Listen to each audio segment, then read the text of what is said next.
Hello, my name is Julie Legault. I am the CEO and founder of Amino Lab. Amino Labs is a company that's pioneering accessible biotechnology education and innovation in the home and in the schools. It's specifically made for beginners and enthusiasts to discover the exciting world of biotechnology. I am also the recipient of the Netexplo Award in 2016 for the project that is Amino Labs. And my career actually started as a designer before I was an entrepreneur. So I focus on designing for emerging technologies. And what that means is looking at ways that we can make these really complex and highly innovative technologies desirable to the public and into something that the public wants to use, but also something that anyone can understand, giving the chance to explore them. I am from Montreal, Canada, and my career started with degrees in design and computation art from Concordia. From there, I studied at the Royal College of Art in London, England, and I have a Master's of Arts from there. And then after this, I taught for a little bit in Birmingham and then went to MIT, so Massachusetts Institute of Technology at the Media Lab to do a Master's of Science. And it is actually out of MIT that my idea for Amino Labs came about.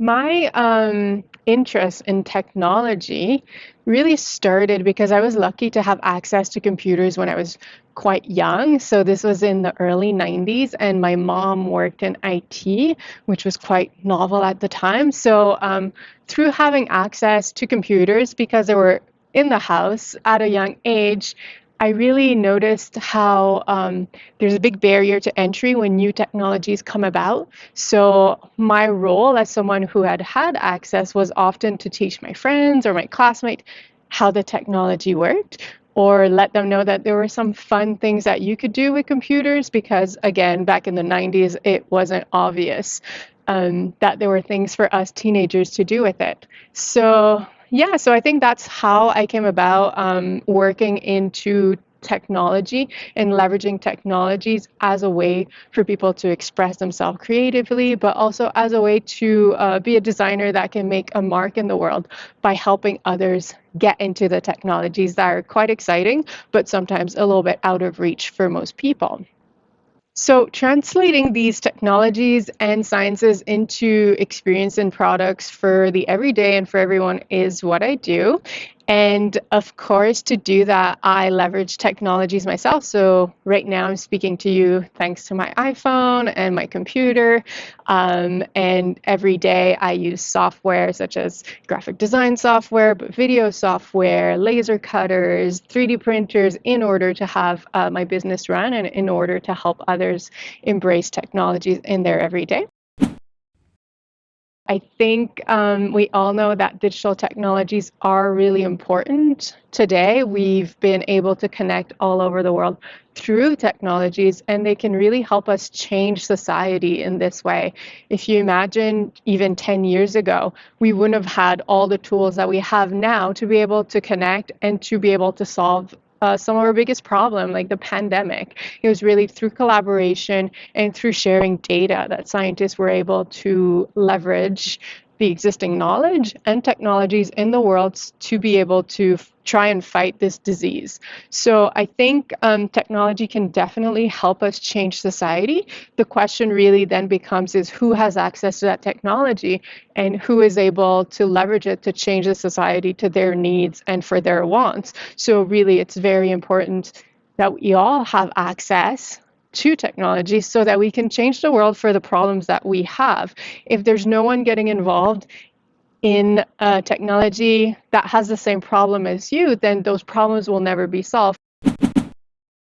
We know now that women and girls' issues are often overlooked by technology, and it's just in recent years that there's been a push to try and really include more women and girls in the development of technology and the design of technology and the design of solution. And I think prior to that, it was because there were but there were very few women involved in shaping these technologies and using these technologies at the forefront of the field. And so our problems and our issues and the things that we would like to solve as women and girls were not being put to the forefront of things that were important to find solutions to. So I think it's super important for the next generation of girls and of women to fulfill their potential by gaining access to the knowledge and skills that technology offers so that they can bring their problems and the problems of their peers at the forefront of where we are finding solutions.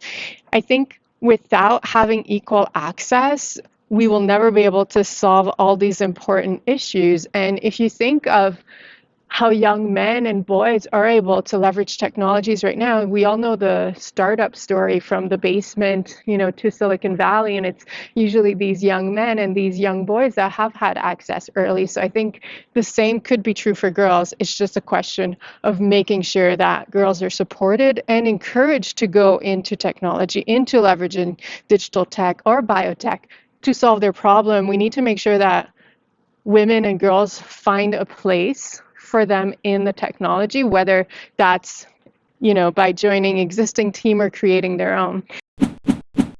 So my advice to a young person, regardless of how they identify and of their gender, would be that you have the right to take ownership of your future and of the future of the planet, no matter how big the problems might seem. You don't have to wait to ask someone for permission to try to solve it. Whether you're 14, 16, 35, or 60, you can contribute to finding solution, whether it's a small part or a big part. And you can also contribute to bringing problems to the forefront of where people are solving them. So we do want to hear a younger generation's voice, and we want to see what they want their future to be so that we can include that as we're building solution. Tell us what you want, participate in building the future. I think that's really important. We want to hear from you, and just remember that the journey might be quite hard and you might have people that stand in your way if you're a young person who's not traditionally seen in these fields of high technology, but